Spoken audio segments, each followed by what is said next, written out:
tapi sudah melekat sebagai faktor dasar. Tanpa Oke, keduanya, produksi itu gak bakalan bisa berlangsung gitu, Pak. oke, bagus. Jawabannya bagus. Ada lagi yang punya pemikiran lain selain yang disampaikan oleh Dara? Silakan. Saya ingatkan kembali ya, salah wajar karena kita lagi belajar dan saya tidak akan menyalahkan. Silakan. Ada yang punya pemikiran yang lain?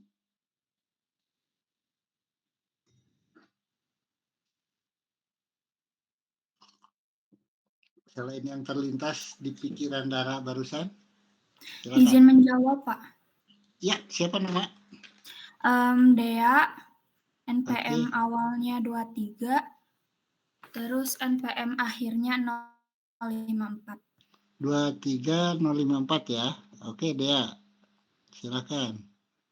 Kalau menurut saya kan dari dulu itu, dari awal-awal dari nenek moyang mulai bertani itu dari alam gitu, Pak. Jadi enggak nanam sendiri gitu, jadi tinggal ngambil. Nah, jadi disebut unsur produksi asli yang benar-benar dari awal.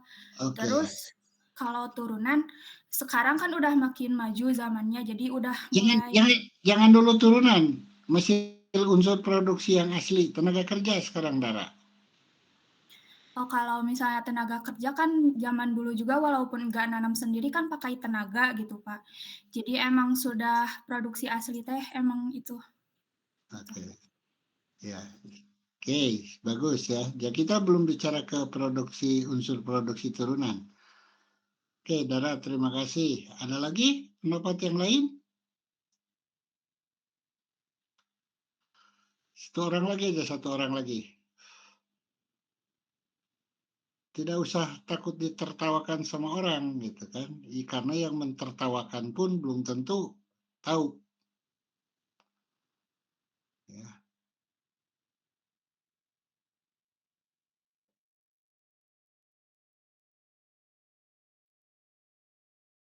Silakan. Ada yang mau mencoba menjawab?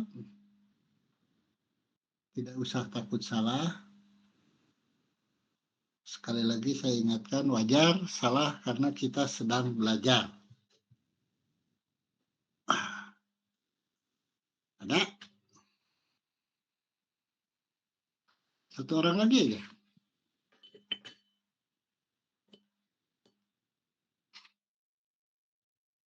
Pak boleh menyempurnakan jawaban yang tadi nggak? Yang mana? Ini siapa ini? Cara, Pak. Oke, Dara. Oke, Dara. Silakan. Kalau secara spesifiknya gitu, Pak. Tadi kan disebutkan kalau misal lahan dan tanah itu, bersifat langsung dan tidak dapat diciptakan oleh manusia gitu, Pak. Jadi Iya. kalau dipikirkan lagi, kedua unsur tersebut, lahan dan pekerja itu tidak bisa dipisahkan dari keberlangsungan produksi gitu, Pak. Terus sifatnya Oke. juga alami dan fundamental. Nah, kayak Oke. tanpa 2 faktor itu, faktor lain seperti modal ataupun keahlian tuh nggak ada artinya gitu, Pak, karena nggak bisa dijalankan. Nah, terus Betul. kedua faktor tersebut merupakan sumber daya yang terbatas dan esensial. Lahan Iya. kan jumlahnya tetap, tenaga kerja terbatas oleh populasi dan kemampuan manusia gitu, Pak. Nah, Iya. jadi keterbatasan inilah yang membuat keduanya disebut faktor dasar dan asli gitu, Pak. Oke. Oke, terima kasih. Disempurnakan jawaban oleh sendiri ya. Ada lagi, satu lagi aja. Ini di luar Dara dan Dea. Ada nggak yang mau mencoba?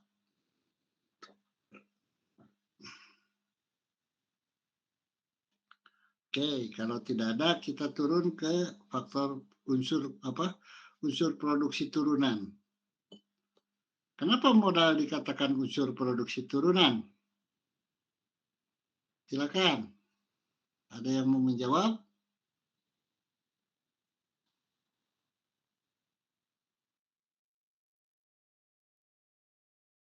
Dea tadi kamu mau melengkapi dengan unsur produksi turunan. Kira-kira menurut Dea, kenapa modal dikatakan unsur produksi turunan, Dea? menurut saya, modal jadi unsur produksi turunan itu karena kan, zaman sekarang itu udah makin maju gitu, Pak. Jadi kan lahan sama tenaga kerja juga nanti masuknya ke modal gitu. Jadi gitu. Oke, siap. Ada lagi yang lain pendapat?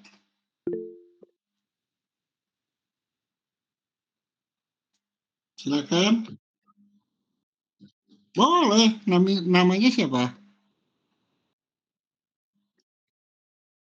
Faiz, nulisnya gimana Faiz? F-A-I-Z, Faiz. Oke, 23 berapa Faiz? 059. Oke, silakan Faiz.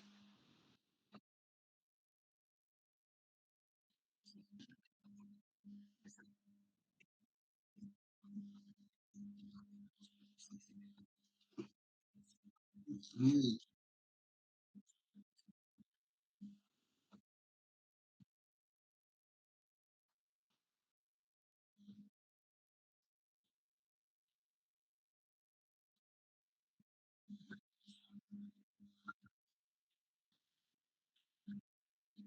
iya,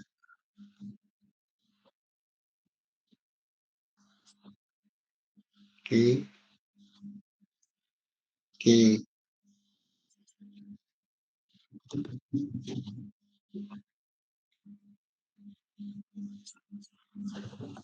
Ya, oke. Terima kasih Faiz. Ada yang punya jawaban yang lain?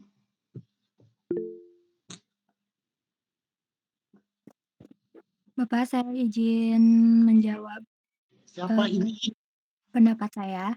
Rega, Pak. Siapa ini? Siapa? Rega Rega. NPM-nya Rega. 057. 23 belakangnya, depannya.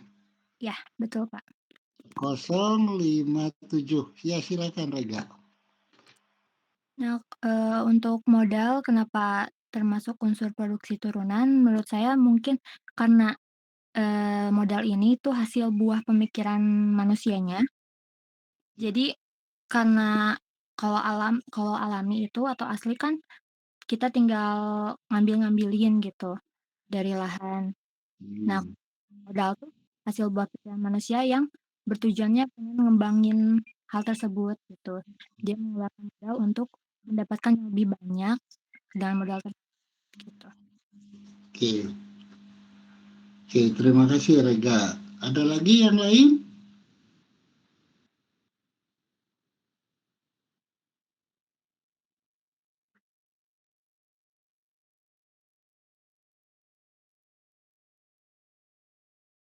Ada yang lain nggak?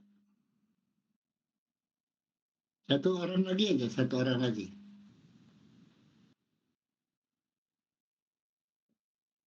Dari sekian banyak orang, masa sih tidak ada yang mau mencoba menjawab? Tidak usah takut salah, ya. Jangan sekali-kali berpikir takut salah.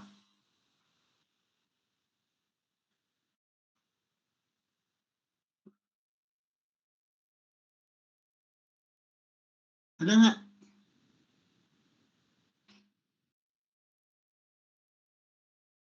Oke, kalau tidak ada saya coba jelaskan.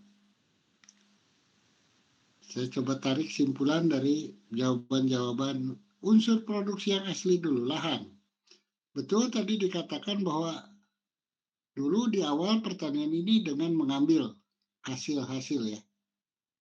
Tentu dengan mengambil hasil itu tenaga kerja, harus melibatkan tenaga kerja. Tapi kan ke arah sini mulai berpikir seperti materi sebelumnya, pertanian ini jangan selalu bersifat subsisten atau untuk memenuhi kebutuhan sendiri saja. Sekarang sudah harus mulai berorientasi pada usaha atau bisnis. Makanya jurusan kita pun agribisnis kan. Agribisnis pengertiannya adalah bisnis atau usaha di bidang pertanian. Tentu untuk melakukan usaha kita memerlukan sejumlah modal. Misalnya begini. Dulu nanam padi itu di darat ya, sehingga kita kenal dengan padi huma. Nah, tapi kan kalau padi huma itu kan panennya lama, 6 bulan. Nah, orang berpikir di sini gimana nih, sedangkan padi atau beras, nah itu atau nasi, itu makanan pokok untuk bangsa Indonesia. Akhirnya orang dikasih pemikiran, akhirnya melakukan riset, oh bisa ternyata di lahan sawah pun.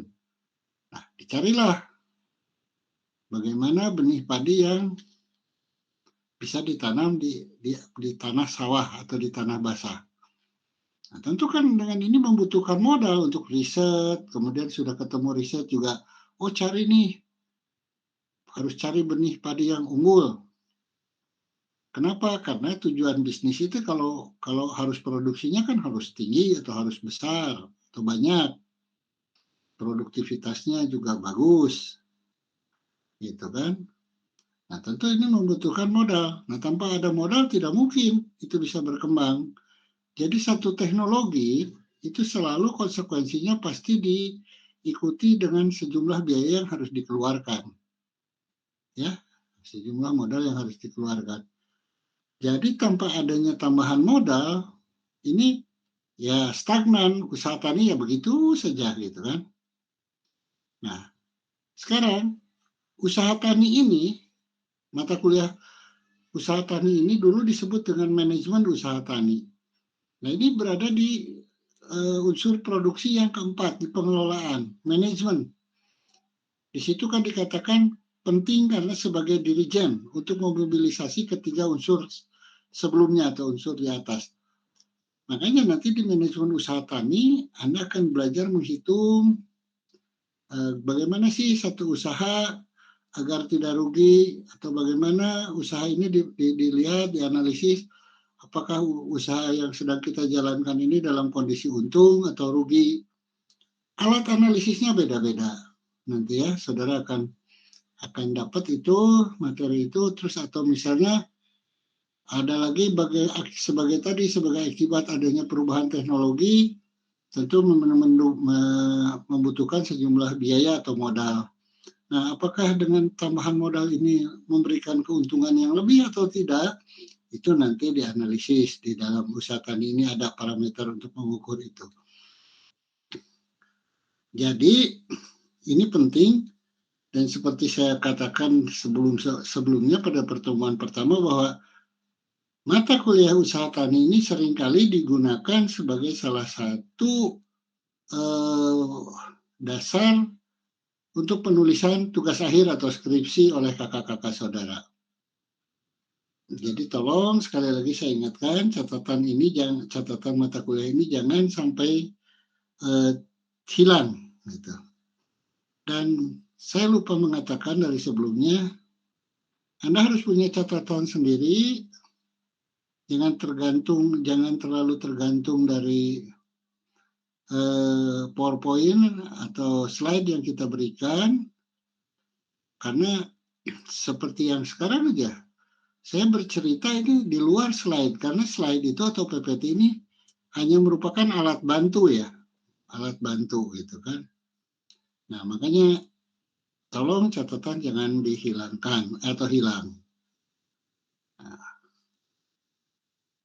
kenapa lahan mempengaruhi pendapatan usaha tani? Seperti tadi kan, kalau lahan sempit ya tidak mungkin produksinya tinggi, artinya lahan harus diperluas gitu. Juga harus dilihat kondisi fisik lahan gitu kan. Misalnya sekarang lahan darat itu walaupun bagaimana kalau dipakai nanam padi tidak akan sebagus lahan sawah gitu, karena produktivitasnya relatif akan lebih rendah. Sudah waktu budidayanya atau tanamnya lebih lama dibandingkan dengan sawah. Kita bisa bandingkan gini, lahan padi huma itu baru bisa dipanen 6 bulan ya, 6 bulan bahkan ada yang 8 bulan. Sedangkan padi sawah itu 110 hari sudah bisa dipanen. Nah, tentu konsekuensinya dengan semakin pendek waktu tanam itu akan semakin mengurangi biaya produksi kan di satu sisi. Gitu. Nah, itu lahan Nah, terus sekarang kan seperti yang saya ceritakan sebelumnya, seringkali terjadi fragmentasi lahan atau perpencaran. Ya, fragmentasi ini diakibatkan bisa oleh kepadatan penduduk. Ya, karena semakin banyak penduduk, akhirnya banyak alih fungsi lahan kan, dari lahan sawah jadi perumahan. Coba aja kita lihat di sekitar kampus. Sebentar lagi deh, saudara jadi sarjana, sebentar lagi lihat mungkin di daerah Mugarsari sudah tidak ketemu lagi sawah. Semuanya sudah berubah jadi perumahan, kan? Ya. Nah, ini yang harus kita pertahankan. Makanya ada yang sekarang ada program yang disebutkan lahan abadi. Lahan abadi itu adalah tujuannya untuk menghindari habisnya lahan produktif beralih menjadi fungsinya menjadi kegunaan untuk lahan-lahan lain.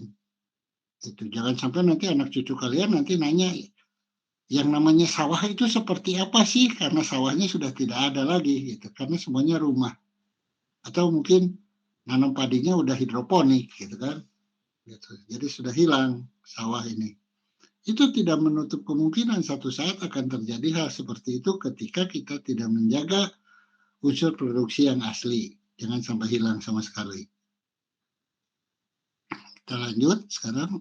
Nah, untuk tenaga kerja sendiri, ada 3 macam tenaga kerja di dalam usaha tani, bisa dibagi 3 kategori. Tenaga kerja manusia, ternak, dan mesin. Nah, di PPT ini dijelaskan biasanya umumnya ada beberapa pendapat ini yang mengatakan bahwa biasanya tenaga kerja pria digunakan hari kerja pria, wanita hari kerja wanita, anak ini hari kerja anak, ternak ini HKT, biasanya hari kerja ternak, dan mesin hari kerja mesin, HKM, atau HKT juga traktor. Nah, sekarang gini, di bawah kan ada tuh cara mengkonversi ya. 1 HKP menurut Yang ini sama dengan 0,8 HKW, sama dengan 0,5 HKA. Tapi kita harus tahu bahwa Yang ini penelitiannya tahun berapa tuh? Tahun 68. Tahun 68 baru-baru lahir, saudara direncanakan untuk lahir pun belum tentu ada ya, gitu kan saat itu. Nah, yang paling mudah apa? Mengkonversi tenaga kerja. Yang paling mudah mengkonversi tenaga kerja nanti ketika saudara-saudara ke lapangan, ya saudara bisa bertanya, ini misalnya, berapa sih upah tenaga kerja pria 1 hari, gitu kan, 1 HKP kan, berarti. Misalnya petani menjawab 150.000 ya per hari misalnya. Terus saudara tanya lagi, selain pria ada lagi nggak yang bekerja di sana? Ada, wanita Pak, katanya gitu. Atau Bu, wanita berapa upahnya? 100.000. Nah, anggap saja 1 hari kerja pria dan 1 hari kerja wanita. Sekarang kalau ada yang bertanya, kalau begitu 1 hari kerja wanita setara dengan berapa hari kerja pria? Kira-kira hitungnya gimana? Silakan, coba saudara belajar menghitung. Kalau ada pertanyaan seperti itu, kalau begitu berapa sih 1 hari kerja wanita ini setara dengan berapa hari kerja pria? Gimana cara menghitungnya? Jika diketahui tadi upah tenaga kerja wanita 100.000 per hari, laki-laki 150.000 per hari. Menjawab. Dan gitu bisa gak Pak? Gimana? Coba aja, coba. Kayak gaji yang wanita 2/3-nya yang pria. Atau sama dengan berapa kalau di kalkulator? Persentase Pak. Bukan. Kan tenaga kerja wanita tadi berapa upahnya? 100 yang wanita 100, 100, pria 150. Oke, jadi berapa itu? Sama dengan berapa? Kalau 100 dibagi 150.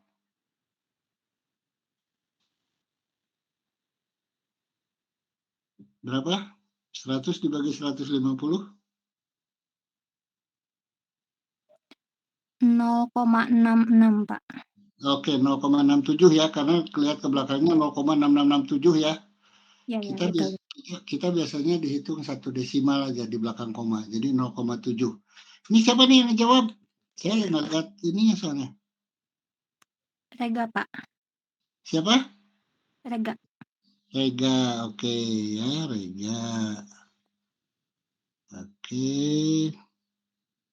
Jadi 0,67 ya. Jadi satu hari kerja wanita setara dengan 0,7 apa, Rega? Gaji pria. Kita jangan berbicara gaji lagi, kan ini hari kerja. Oh Jadi, iya. iya, jadi 0,7 hari kerja pria. Oh iya, hari kerja pria. Oke. Sekarang kalau dijumlahkan, jadi total yang bekerja di sana berapa hari kerja pria? Kalau tadi ada satu tenaga wanita dan satu tenaga laki-laki atau pria, jadi total tenaga kerja yang bekerja di situ berapa hari kerja pria? Kalau misalnya ditanyanya begitu. Berapa?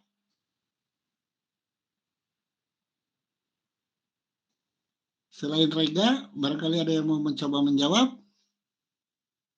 Kalau tidak, Rega lagi aja. Bentar Pak. Kayaknya Santai. Nggak diburu-buru kok. barangkali yang lain juga boleh. Tuh, yang lain kalau mau nyoba, silakan. Tuh Rega sudah ngasih kesempatan. Ada yang mau mencoba menjawab?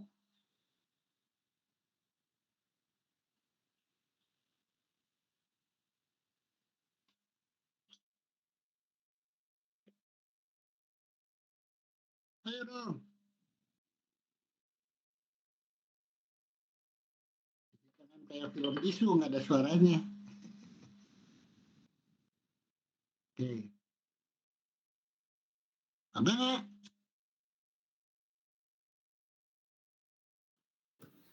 Tinggal ditambah, Pak. Siapa nih? Tadi kan 0,7 ya, berarti 1 tambah 0,7, 1,7. Ini siapa nih? Dea, Pak. Oke, dia. Benar dia, 1,7 betul. Ya. Kan satu hari kerja pria ditambah 0,7 wanita. 0,7 pria kan? Jadi pertanyaannya berapa tenaga kerja berapa HKP yang bekerja di situ? 1,7. 1 ditambah 0,7. Betul dia, ya.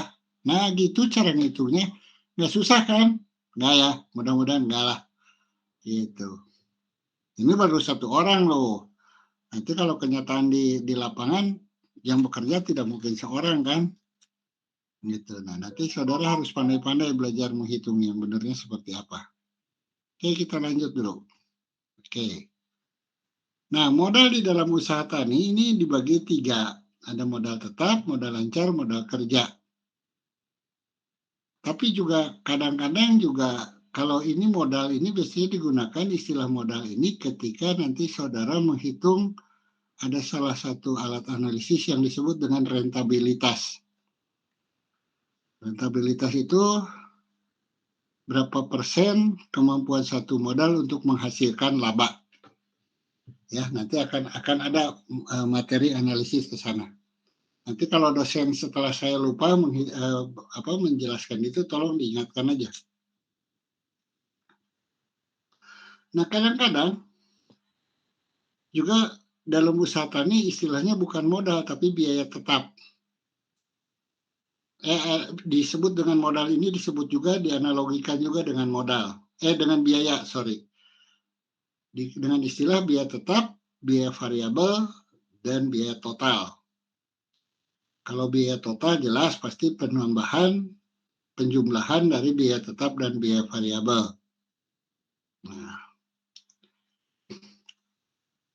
Nah, nanti akan dijelaskan barangkali di depan, tapi tidak ada salahnya pada pertemuan berikutnya oleh dosen berikutnya, tapi tidak ada salahnya kalau saya jelaskan apa sih yang dimaksud dengan biaya tetap. Ya, biaya tetap adalah, silakan kalau mau dicatat ya. Biaya tetap adalah biaya yang tidak habis dalam satu kali proses produksi. Biaya yang tidak habis dalam satu kali proses produksi dan tidak berpengaruh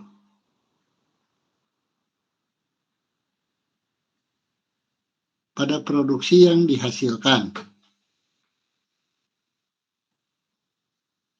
Cukup? Nggak usah diulang?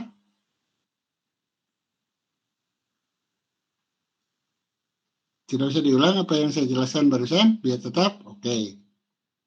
Apa saja sih yang dimaksud dengan biaya tetap? Misalnya nanti kan ada lagi macam-macam biaya tetap ini atau modal tetap.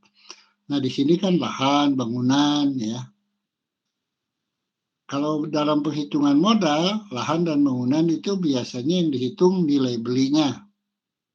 Kalau kita memakai modal biaya tetap, lahan ini yang dihitung hanya pajak atau sewa. Bangunan ini yang dihitung penyusutannya atau depresiasi. Nanti cara ngitungnya ke depan akan diajarkan. Pertanyaan saya yang sederhana aja. Kenapa lahan dikatakan tidak berpengaruh langsung terhadap produksi yang dihasilkan? Sehingga yang dihitung hanya pajak atau sewa.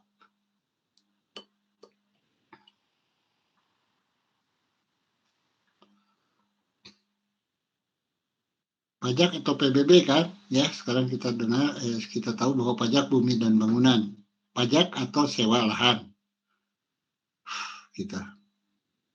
Kenapa itu tidak berpengaruh langsung? Ada yang kira-kira pemikiran saudara ada yang bisa menjawab nggak? Kalau ada pertanyaan seperti itu.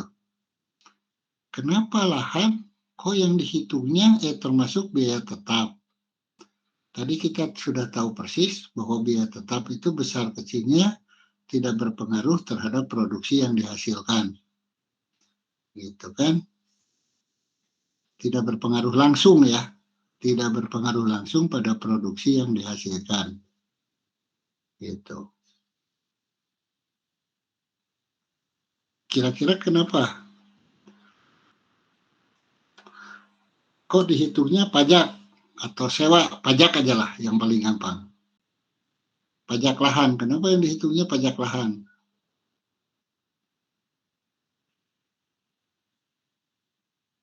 Terbayang nggak kalau sampai ada pertanyaan seperti itu?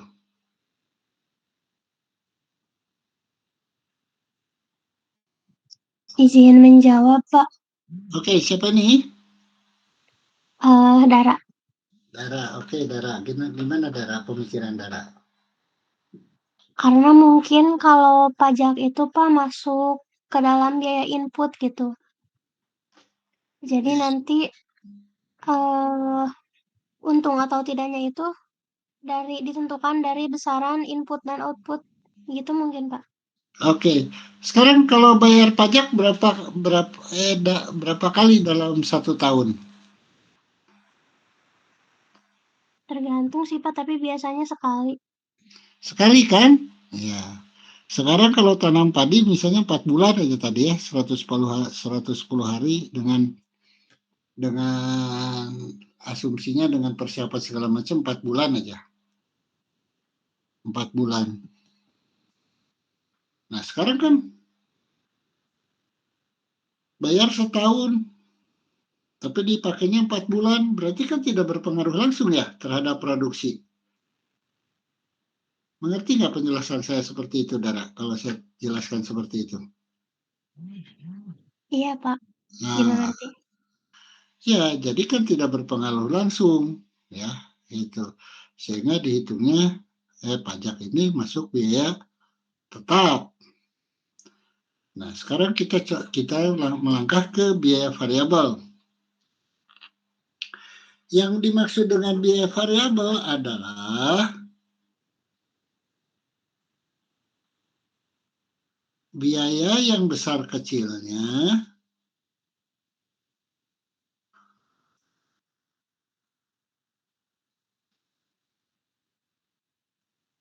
berpengaruh langsung terhadap produksi yang dihasilkan.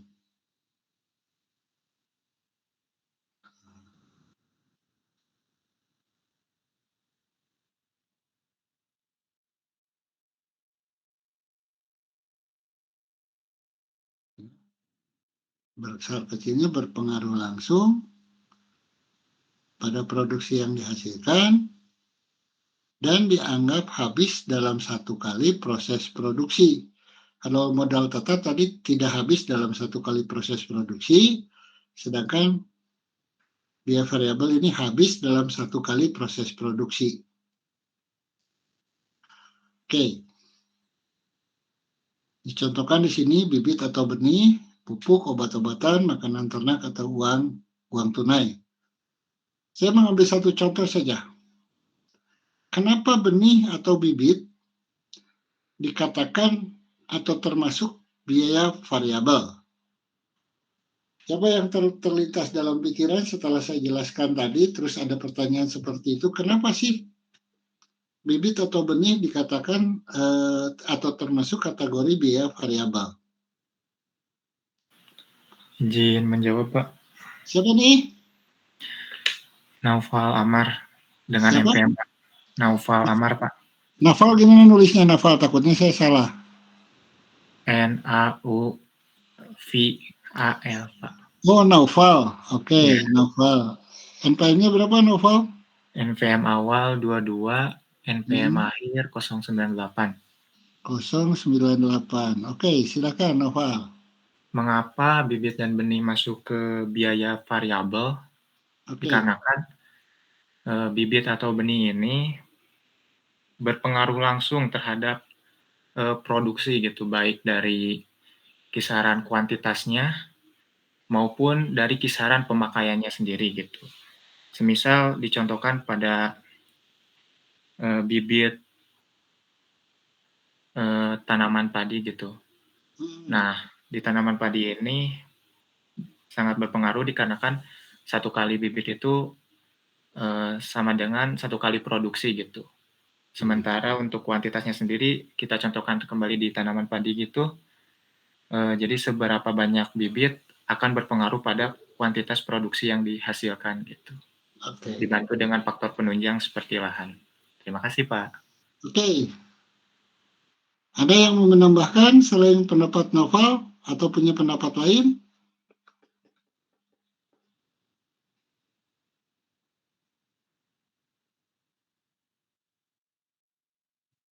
Izin menambahkan mungkin, Pak. Siapa nih? Dara, Pak. Oke, Dara, silakan. Karena bibit dan benih itu habis sekali pakai gitu, Pak, nggak bisa digunakan berulang. Jadi sekali ditanam, bibit akan tumbuh jadi tanaman. Nah, untuk musim berikutnya harus beli lagi, artinya harus berulang terus-menerus gitu, Pak, sesuai jumlah produksi. Oke, bagus tambahannya. Sekarang logikanya begini ya, saudara-saudara. Kita punya lahan untuk sawah misalnya. 1/4 hektar.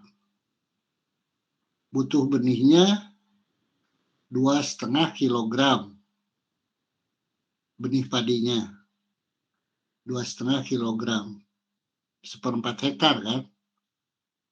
Sekarang pertanyaan, kalau saya mau usaha saya mau perluas dari 1/4 hektar menjadi 1 hektar.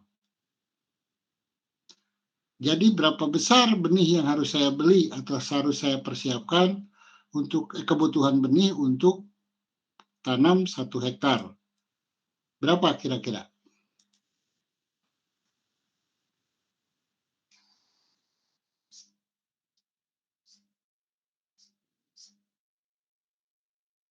Seperempat hektar, saya hanya memerlukan benih 2,5 kilogram. 10 kilo, benar. Ini siapa nih? Faiz, oke Faiz. 10 kilo, benar Faiz. Ya. Oke. Nah gitu ya cara ngitungnya ya.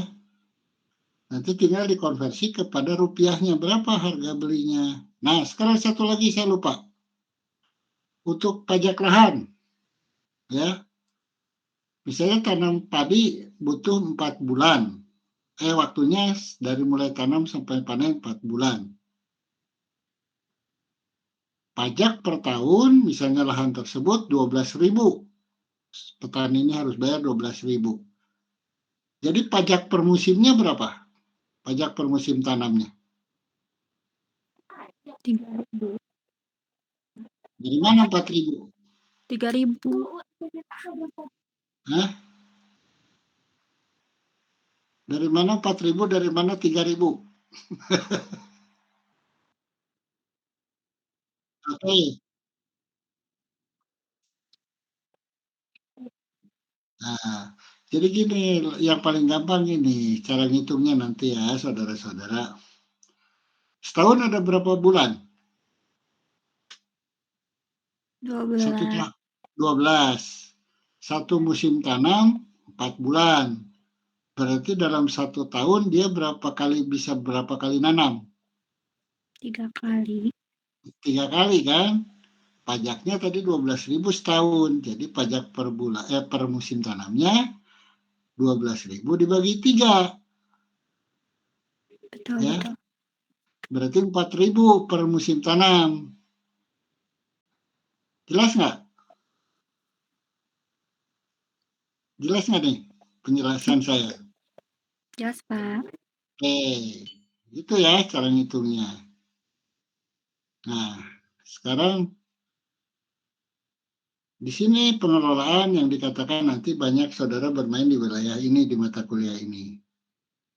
Intinya nanti di sini adalah bagaimana melakukan operasi usaha, penjualan, pembelian, perencanaan, dan pembiayaan. Tujuannya daripada poin-poin ini tidak lain dan tidak bukan adalah untuk mengukur keberhasilan satu kegiatan usaha, baik dari produksi maupun pendapatan usaha yang dihasilkan. Itu ya, pengelolaan itu adanya di sana. Gitu teman-teman dari saya yang bisa saya jelaskan. Nah, sekarang cukup jelas nggak penjelasan barusan? Jelas, Bapak. Jelas ya? Oke. Nah, gitu ya. Jadi kurang lebih seperti itu. Jadi nanti ini saya baru hitung-hitungan kasar aja loh ini, hitung-hitungan kasar. Agis ini keluar dari rapat ini, kenapa nih Agis sudah mengundurkan diri?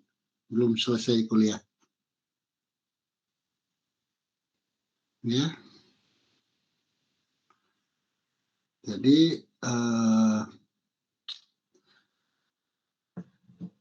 nanti saudara, jadi kalau mata kuliah ini terutama kalau sudah sampai nanti pada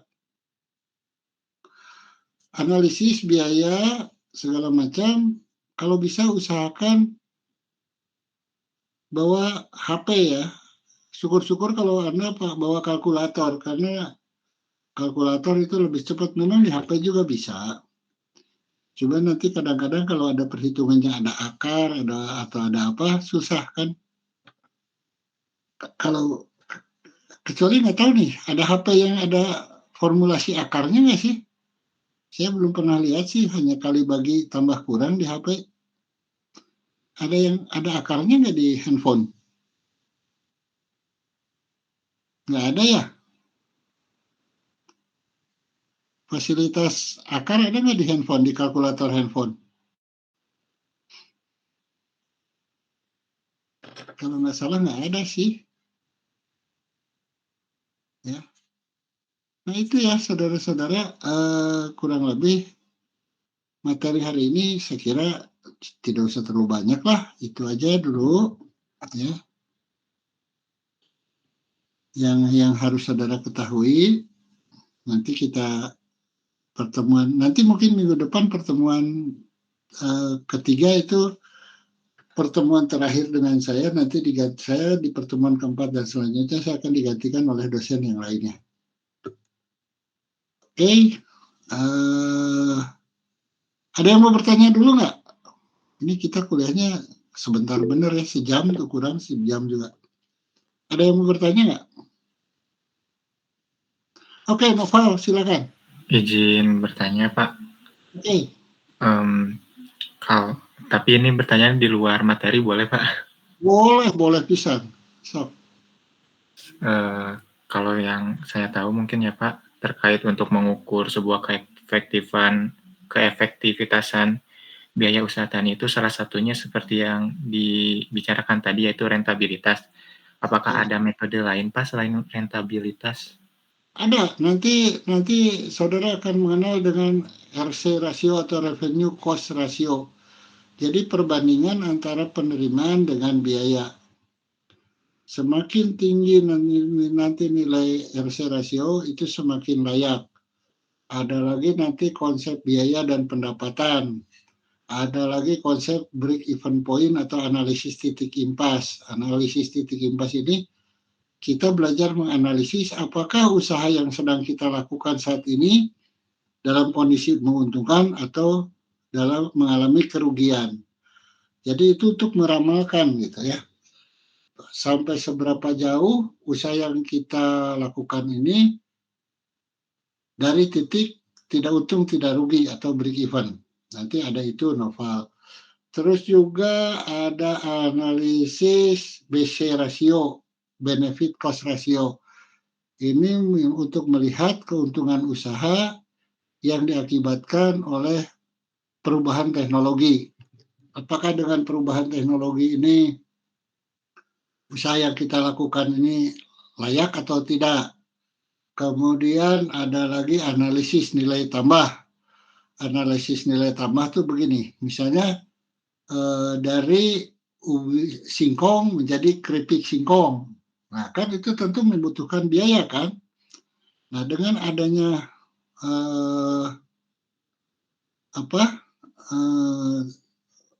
perubahan itu tentu konsekuensinya akan menambah biaya. Nah, apakah dengan menambah biaya ini menambah keuntungan atau tidak? Nanti menarik Noval, sebenarnya banyak kajian yang bisa analisis profitabilitas yang bisa yang akan diperkenalkan pada saudara di mata kuliah ini. Itu Noval, sementara jawaban dari saya. Baik, Pak. Terima kasih. Ya, makanya saya katakan dari tadi, jangan sampai hilang catatan usaha tani ini. Karena nanti saudara bisa saja, saya mau menelitinya tentang kelayakan usaha dilihat dari revenue cost ratio usaha apa. Saya mau melihat analisis titik impas usaha apa, ada di sini. Saya mau melihat rentabilitas, ada di sini. Makanya tolong catatan-catatan usaha tani ini jangan sampai hilang. Oke, ada lagi? Silakan. Santai, Resen silakan. Izin Pak, ini bukan mau bertanya, tapi ada yang mau disampaikan. Tadi ada rekannya Kang Agis yang tadi keluar dari Zoom. Katanya tuh dari perjalanan pulang survei untuk acara Bina Desa. Kebetulan device-nya habis baterai katanya teh Pak. Baru-barusan dah keluar nih, gitu katanya. Oke. Nggak apa-apa. Ya. Nah. Oke, ada lagi yang lain? Terima kasih Bapak. Itu kegiatan Bina Desa siapa? Kegiatan BEM? Kegiatan apa itu? Iya kayaknya Pak. Kegiatan himpunan atau? Ya. Kayaknya BEM. Ya. Kalau dulu tuh kita ada kegiatan himpunan itu misalnya Himagri ya, agribisnis tuh Himagri. Dulu tuh kalau ada acara Himagri itu misalnya kita kumpul-kumpul tuh bikin event acara di mana di situ bukan hanya mahasiswa tapi mengundang juga dosen-dosen untuk ngariung lah, informal meeting, kita ngobrol segala macam di situ gitu kan. Jadi itu udah lama sekali hilang ya. acara seperti itu. Padahal sebetulnya kalau menurut hemat saya banyak sisi positifnya yang bisa kalian peroleh, begitupun feedback untuk dosen juga banyak sebetulnya. Ya, tapi sayang itu sudah lama hilang, tidak pernah dilakukan lagi. Saya lupa dari sejak kapan itu hilang. Dulu ada istilahnya kalau kakak-kakak saudara, dulu lagi jurusannya masih sosial ekonomi pertanian atau sosek, ini istilah mereka pakai istilahnya riumung pulung, ya, riumung pulung.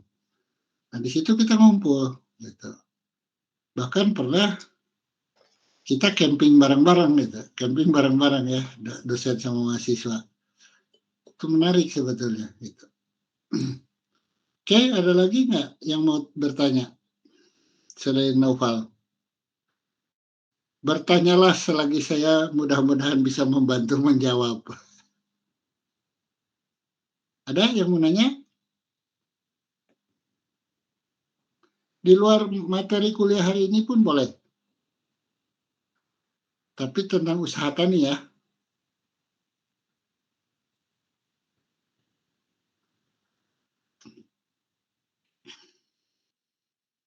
Tidak ada? Cukup ini? Cukup nggak? Sepertinya cukup. Oke, kalau saudara-saudara merasa sudah cukup, mari kita tutup pertemuan hari ini dengan sama-sama bacakan hamdalah, alhamdulillahirabbil alamin. Wabillahi taufiq wal hidayah. Assalamualaikum warahmatullahi wabarakatuh. Silakan kalau mau lihat. Waalaikumsalam warahmatullahi wabarakatuh. Terima kasih, Pak. Yuk. Silakan mau live room silakan.